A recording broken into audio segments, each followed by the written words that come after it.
வடக்கில் கொட்டி தீர்க்கப் போகும் கனமழை, விடுக்கப்பட்டுள்ள எச்சரிக்கை.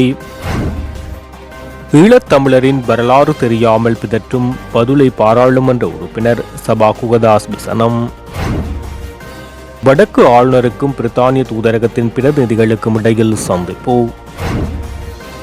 சர்ச்சைக்குரிய மத போதகர் தொடர்பில் பேராயர் சம்மேளனம் விடுத்துள்ள அறிவிப்பு. புதிய ஆட்சியிலாவது தீர்வு வேண்டும், அனுர தரப்புக்கு ரவிகரன் கோரிக்கை. மதுபான சாலை அனுமதி பத்திர விவகாரம், ரணில் விக்ரமசிங்கவை சாடும் சுகாதார அமைச்சர். பயங்கரவாத தடை சட்டம் உள்ளிட்ட ஒடுக்குமுறை சட்டங்களை உடன் நீக்குக, ஐநா அலுவலகம் முன்பாக கவனஈர்ப்பு போராட்டம்.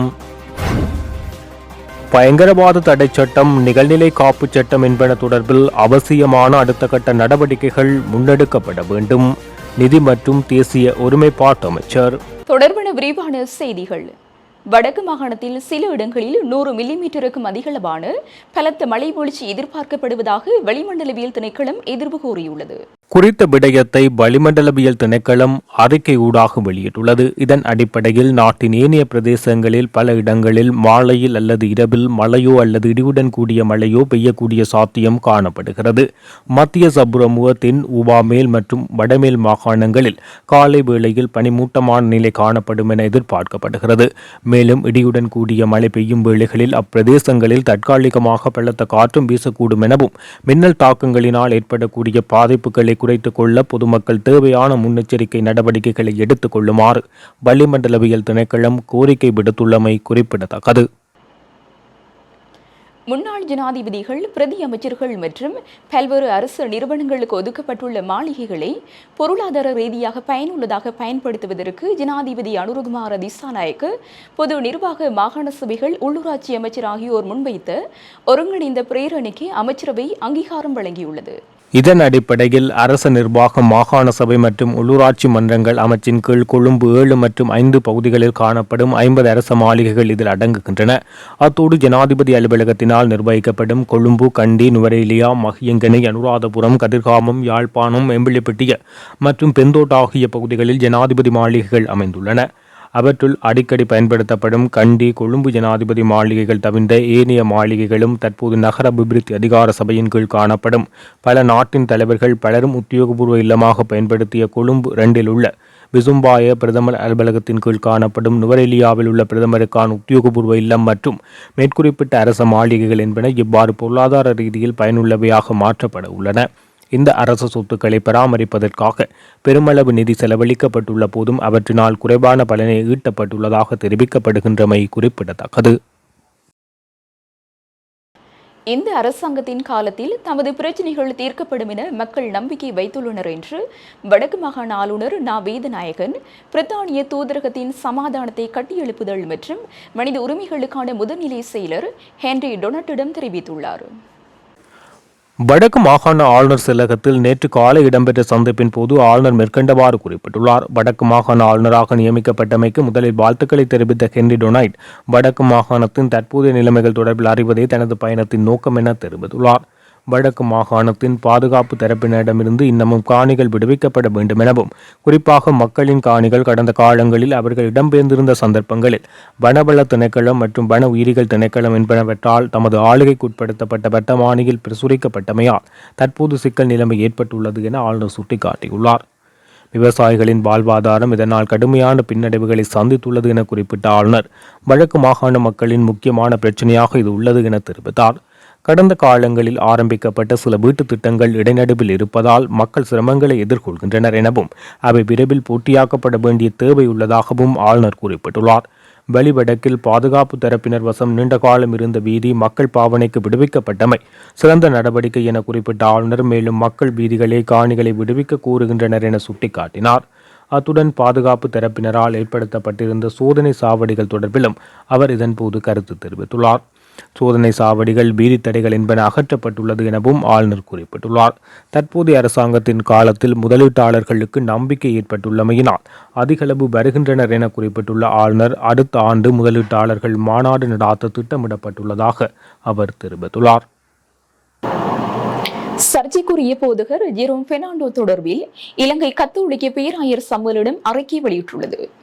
ஜெரோம் கத்தோலிக்க பேராயர் சம்மேளனத்தின் உறுப்பினர் அல்ல என தெரிவித்துள்ளனர். சில செய்தித்தாள்களில் பேராயர் ஜெரோம் என குறிப்பிடப்பட்டதாகவும், எனினும் மத போதகர் ஜெரோம் ஒரு கத்தோலிக்க பேராயர் கிடையாது என தெரிவித்துள்ளனர். கத்தோலிக்க மத பக்தர்கள் இந்த விடயம் தொடர்பில் விழிப்புடன் இருக்க வேண்டும் எனவும், இவ்வாறான விடயங்களில் ஏமாந்துவிடக் கூடாது என வலியுறுத்தப்பட்டுள்ளது. கத்தோலிக்க பேராயர் சம்மேளனத்தின் செயலாளர் ஜேடி ஆண்டனி ஜேக்கோடி அருத்தந்தையின் கையொப்பத்துடன் கூடிய கடிதம் ஒன்று இது தொடர்பாக வெளியிடப்பட்டுள்ளது. இந்த நாட்டில் முந்தைய அரசாங்கங்கள் வலிந்து காணாமலாக்கப்பட்டவர்களின் விவகாரத்தை கண்டுகொள்ளாத நிலையில் புதிய ஆட்சியிலாவது வலிந்து காணாமலாக்கப்பட்டவர்களுக்கான நீதி கிடைக்க வேண்டும் என வன்னி நாடாளுமன்ற உறுப்பினர் துரைராசா ரவிகரன் வலியுறுத்தியுள்ளார். சர்வதேச மனித உரிமை நாளான டிசம்பர் 10 தினத்தன்று முல்லைத்தீவு மாவட்ட வலிந்து காணாமல் ஆக்கப்பட்ட உறவுகள் நடத்திய கவன ஈர்ப்பு போராட்டத்தில் கலந்து கொண்டு கருத்து தெரிவிக்கும் போது அவர் இவ்வாறு தெரிவித்துள்ளார். இலங்கை தமிழரசு கட்சி பாராளுமன்ற உறுப்பினர்கள் அண்மையில் ஜனாதிபதியை சந்தித்த போது வலிந்து காணாமல் ஆக்கப்பட்டோர் விவகாரம் தொடர்பிலும் அவரின் கவனத்துக்கு கொண்டு வந்திருப்பதாக தெரிவித்துள்ளார். இதன்படி வலிந்து காணாமல் ஆக்கப்பட்டோரின் உறவுகள் மிக நீண்ட நாட்களாக இந்த வீதிகளில் இறங்கி தொடர்ந்து ஆர்ப்பாட்டங்களில் ஈடுபட்டு வருவதாக கவலை வெளியிட்டுள்ளார். மேலும் தங்களுடைய உறவுகளை வட்டுவாகல் பகுதியிலும் ஓமந்தையிலும் முகாம்களிலும் இப்படியாக பல இடங்களிலும் கைது செய்து சென்ற இராணுவத்தினர் அவ்வாறு கைது செய்தவர்களை மீள கையளிக்கவில்லை என குற்றம் சாட்டியுள்ளார். மக்களின் வரிப்பணத்தில் ஓய்வு காலத்தை கழித்துக் கொண்டிருக்கும் முன்னாள் ஜனாதிபதி ரணில் விக்ரமசிங்கே மதுபான சாலை அனுமதி பத்திரங்கள் வழங்கியமை தொடர்பில் கேலியான கருத்தினை வெளியிடுவது பொருத்தமற்றது என அமைச்சரவை பேச்சாளர் நலிந்த ஜேதிச தெரிவித்தார். ரணில் விக்ரமசிங்கவின் சகாக்கள் மற்றும் முன்னாள் அமைச்சர்களால் நடாத்தி செல்லப்பட்ட மதுபான சாலைகளால் வழங்கப்படவுள்ள 7 பில்லியன் ரூபாய் வரிப்பணத்தை வசூலிப்பதற்கு அரசாங்கம் நடவடிக்கை எடுத்துள்ளதாக அவர் சுட்டிக்காட்டியுள்ளார். அமைச்சரவை தீர்மானங்களை அறிவிக்கும் ஊடகவியலாளர் மாநாடு நேற்று இடம்பெற்ற போது அவர் இந்த விடயத்தை குறிப்பிட்டுள்ளார். இதுகுறித்து அவர் தெரிவிக்கையில், மதுபான சாலை அனுமதி பத்திரம் தொடர்பில் ரணில் விக்ரமசிங்கவினால் வருடத்துக்கு 250 தொடக்கம் 300 அனுமதி பத்திரங்கள் வழங்கி அதிலிருந்து கிடைக்கும் வரி வருமானத்தின் ஊடாக வர்த்தகத்தை மேம்படுத்த நடவடிக்கை எடுத்ததாக குறிப்பிட்டிருந்தார். நாட்டு மக்களின் வரிப்பணத்தில் தனது ஓய்வு காலத்தை கழித்துக் கொண்டிருக்கும் ஒருவர் இவ்வாறு கேலியான கருத்தினை வெளியிடுவது பொருத்தமற்றது. மதுபான சாலை அனுமதி பத்திரங்களை வழங்குவது சாதாரண விடயமல்ல. இவ்வாறு அனுமதி பத்திரங்களை வழங்கியதன் மூலம் மக்களால் கொள்வனவு செய்யப்பட்ட மதுபான போத்தல்களால் கிடைக்கப்பெற்ற வரிப்பணத்தை சேமிப்பதற்கும் இந்த அரசாங்கம் எவ்வித நடவடிக்கையும் எடுக்கவில்லை. மதுபான போத்தல்களை விற்பனை செய்தமையினால் மதுபான சாலை உரிமையாளர்கள் பெற்றுக்கொண்ட வருமானத்துக்கு வரி சுங்க திணைக்களத்துக்கு வழங்கப்படவில்லை. அலோசியஸுக்கு சொந்தமான 3 நிறுவனங்கள் 2022 ஆண்டு முதல் வரி செலுத்தவில்லை. ரணில் விக்ரமசிங்க மதுபான சாலை அனுமதி பத்திரங்கள் வழங்குவதற்கு நடவடிக்கை எடுத்த போது தனது சகாக்கள் இதுவரை காலமும் செலுத்தாமல் இருந்த வரியை சேகரிப்பதற்கும் நடவடிக்கை எடுத்திருக்க வேண்டும். அதேபோன்று அவரது அமைச்சரவையில் அங்கத்துவம் வகித்த அமைச்சர்களால் நிர்வகித்து செல்லப்பட்ட மதுபான சாலைகளில் இருந்து 7 பில்லியன் ரூபாய் வரை வரி செலுத்த வேண்டியுள்ளது. இவ்வாறு இதுவரை செலுத்தப்படாமல் உள்ள வரியை பெறுவதற்கான நடவடிக்கைகளையே நாம் முன்னெடுத்திருக்கின்றோம். அலோசிஸுக்கு சொந்தமான 3 நிறுவனங்களின் அனுமதி பத்திரங்கள் ரத்து செய்யப்பட்டுள்ளன. செலுத்தப்படாமல் உள்ள வரி தொகைக்கு பதிலாக அவர்களது சொத்துக்களை அரசுடைமையாக்க முடியும் என்று சட்டத்தில் இருந்தால் அதற்குரிய நடவடிக்கை முன்னெடுக்கப்படும். ஆனால் துரதிர்ஷ்டவசமாக அனுமதி பத்திரத்தை ரத்து செய்வதற்கான ஏற்பாடுகள் மாத்திரமே சட்டத்தில் உள்ளன. மேலும் நிறுவனங்களின் செயற்பாடுகள் செயலிழந்துள்ளன. தேவை ஏற்படின் அவற்றுக்கு எதிராகவும் சட்ட நடவடிக்கை எடுக்கப்படும்.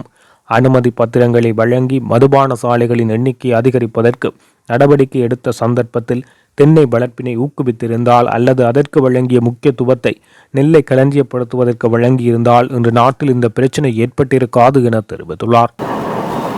சர்வதேச மனித உரிமைகள் தினத்தை முன்னிட்டு கொழும்பில் உள்ள ஐநா அலுவலகத்திற்கு முன்பாக கவனஈர்ப்பு போராட்டத்தில் ஈடுபட்ட வடக்கு தெற்கு சகோதரத்துவம் அமைப்பினர் பயங்கரவாத தடை சட்டம் உள்ளிட்ட ஒடுக்குமுறை சட்டங்கள் உடனடியாக நீக்கப்பட வேண்டும் என வலியுறுத்தினர். சர்வதேச மனித உரிமைகள் தினத்தை முன்னிட்டு நேற்று செவ்வாய்க்கிழமை வடக்கு தெற்கு சகோதரத்துவம் என்னும் அமைப்பினால் நாட்டு நிலவும் மனித உரிமைகள் சார் கரிசனைகளை வெளிப்படுத்தி கொழும்பில் உள்ள ஐக்கிய நாடுகள் அலுவலகத்துக்கு முன்பாக கவனஈர்ப்பு போராட்டம் ஒன்று மேற்கொள்ளப்பட்டது. இப்போராட்டத்தில் கலந்து கொண்டோர் பயங்கரவாத தடை சட்டத்தை நீக்கு, நிகழ்நிலை காப்பு சட்டத்தை நீக்கு, உயிர் வாழ்வதற்கான உரிமையை உறுதிப்படுத்தி, அரசியல் கைதிகளை உடனடியாக விடுதலை செய், வலிந்து காணாமல் ஆக்கப்பட்டோர் தொடர்பில் நீதியை நிலைநாட்டு, உயிர்த்த ஞாயிறு தின தாக்குதல்களால் பாதிக்கப்பட்டோருக்கு நீதியை வழங்கு, கோட்டாரனில் அரசாங்கத்தினால் கொண்டுவரப்பட்ட அடக்குமுறை சட்டங்களை நீக்கு, பால் புதுமையின சமூகத்தின் உரிமைகளை உறுதிப்படுத்து என்னும் வாசகங்கள் எழுதப்பட்ட பதாதைகளை ஏந்தியவாறு கவனஈர்ப்பு போராட்டத்தில் ஈடுபட்டனர். பால்நிலை வன்முறை தடுப்பு வாரத்தை முன்னிட்டு மகளிர் விவகார அமைச்சின் மேலதிக செயலாளரின் பங்கு பெற்றலுடன் யாழ்ப்பாணத்தில் விழிப்புணர்வு கருத்தரங்கொன்று நேற்று இடம்பெற்றது. பெண்களுக்கு எதிரான வன்முறைகளை தடுப்பதற்கான வாரம் கடந்த 25ஆம் தேதி முதல் 10ஆம் தேதி வரை நடைபெறுகிறது. இந்த வகையில் மகளிர் விவகார அமைச்சின் மேலதிக செயலாளர் திருமதி நிலிமுனி ஹெரத் பங்கு பெற்றலுடன் நேற்று யாழ் மாவட்ட செயலக கேட்போர் கூடத்தில் கருத்தரங்கு இடம்பெற்றது. இதன்போது பெண்கள் தொடர்பில் மாவட்டத்தில் மேற்கொள்ளப்பட வேண்டியவை தொடர்பிலும் மாவட்ட பெண்கள் அபிவிருத்தி உத்தியோகத்தர்கள் எதிர்நோக்கும் பிரச்சினைகள் தொடர்பிலும் விரிவாக ஆராயப்பட்டது. இதன்போது யாழ் மாவட்ட பதில் அரசு அதிபர் பிரதீபன் மற்றும் மாவட்ட பெண்கள் அபிவிருத்தி உத்தியோகத்தர்கள் மற்றும் மாவட்ட செயலகத்தின் துறை சார்ந்த உத்தியோகத்தர்கள் அமைச்சின் மேலதிக செயலாளர் உள்ளிட்டோர் கலந்து கொண்டிருந்தமை குறிப்பிடத்தக்கது. யாழ்ப்பாண மாவட்ட சிறுவர் அபிவிருத்தி குழுவினுடைய ஏற்பாட்டில் அரசாங்க அதிபரின் அறிவுறுத்தலுக்கு அமைவாக நேற்றைய தினம் பிறப்பு இறப்பு விவாக சான்றிதழ் தொடர்பான ஒருநாள் நடமாடும் சேவை இடம்பெற்றது. யாழ்ப்பாண மாவட்ட செயலக வளாகத்தில் குறித்த நடமாடும் சேவை இடம்பெற்றது. இதன்போது பிறப்பு பதிவுகள் அற்ற சிறுவர்களுக்கான பிறப்பு சான்றிதழ்களை பதிவு செய்வது தொடர்பாகவும் பிறப்பு சான்றிதழ்களில் காணப்படுகின்ற குறைபாடுகளை நிவர்த்தி செய்வது தொடர்பாகவும் பிறப்பு இறப்பு விவாக சான்றிதழ் தொடர்பான அனைத்து சேவைகளையும் குறித்த இடத்திலேயே நிவர்த்தி செய்யும் வகையில் நடமாடும் சேவை நேற்றைய தினம் யாழ்ப்பாண மாவட்ட செயலகத்தில் இடம்பெற்றது. பயங்கரவாத தடை சட்டம், நிகழ்நிலை காப்புச் சட்டம் என்பன தொடர்பில் அவசியமான அடுத்த கட்ட நடவடிக்கைகள் முன்னெடுக்கப்பட வேண்டும் என தான் வலுவாக நம்புவதாக நீதி மற்றும் தேசிய ஒருமைப்பாட்டு அமைச்சர் ஹர்ஷன நாணயக்கார தெரிவித்துள்ளார். பலஸ்தீனத்துக்கும் இலங்கைக்கும் இடையில் நீண்டகால நல்லுறவு காணப்படுகின்றது. ஆகவே பலஸ்தீன விவகாரத்தில் உணர்வுபூர்வமாக செயற்படுவோம். நாடு என்ற ரீதியில் பலஸ்தீன மக்களுக்கு குரல் கொடுப்போம். காணாமல் போனோர் பற்றிய அலுவலகம், இழப்பீட்டுக்கான அலுவலகம், தேசிய ஒருமைப்பாடு மற்றும் நல்லிணக்க அலுவலகம் ஆகியன இயங்கு நிலையில் உள்ளன. இருப்பினும் இங்கே கூறப்பட்டதை போன்று பல்வேறு பிரச்சினைகள் நிலவுவதை ஏற்றுக்கொள்கின்றோம். 2019ஆம் ஆண்டு கோட்டபய ராஜபக்ச ஒரு இனவாத அலையுடனே ஆட்சிக்கு வந்தார். எனவே அப்போது இக்கட்டமைப்புகள் உரிய முறையில் அவற்றின் செயற்பாடுகளை முன்னெடுத்து செல்ல வேண்டும் என்ற தேவைப்பாடு இவ்வரசுக்கு இருந்ததா என்பது தெரியவில்லை. இப்போது இக்கட்டமைப்புகள் மீதான நம்பகத்தன்மையை மீள கட்டியெழுப்ப வேண்டிய தேவைப்பாடு தோற்றம் பெற்றுள்ளது. நம்பிக்கையை கட்டியெழுப்பதன் மூலம் அக்கட்டமைப்புகளின் வெளிப்படைத்தன்மை, சேத்திரன் என்பனவற்றை உறுதிப்படுத்த முடியும். குறிப்பாக பயங்கரவாத தடை சட்டம், நிகழ்நிலை காப்புச் சட்டம் என்பன தொடர்பில் அவசியமான அடுத்த கட்ட நடவடிக்கைகள் முன்னெடுக்கப்பட வேண்டும் என நான் வலுவாக நம்புகின்றேன். இதேவேளை இச்சட்ட உருவாக்கங்களின் போது நமது அரசாங்கம் தொடக்கத்திலிருந்து செயற்பட வேண்டிய அவசியம் இருக்காது. ஏனெனில் ஏற்கனவே பல்வேறு சட்டமூலங்கள் பாராளுமன்றத்தில் நிலுவையில் உள்ளன. அவற்றை முன்னகட்ட வேண்டும். மேலும் எமது அரசாங்கம் பெரும்பான்மை மக்கள் ஆணையை பெற்றுள்ளது. அதன் அர்த்தம் நாம் எதேச்சதிகாரமாக தன்னிச்சையாக செயற்பட முடியும் என்பதல்ல. மாறாக எமது அரசாங்கம் முன்னெடுக்கும் முக்கிய நகர்வுகளில் நாம் சகல சம்பந்தப்பட்ட தரப்பினரது கருத்துக்களை கேட்டறிந்தே செயற்படுவோம் என தெரிவித்துள்ளார். இத்துடன் ஜெஃப்னக்லரியின் மதிய நேர பிரதான செய்திகள் நிறைவடைகின்றன. மேலதிக செய்திகளை அறிந்து கொள்ள www.jeffnaclery.lk என்ற இணையதளத்தினூடாக இணைந்து கொள்ளுங்கள்.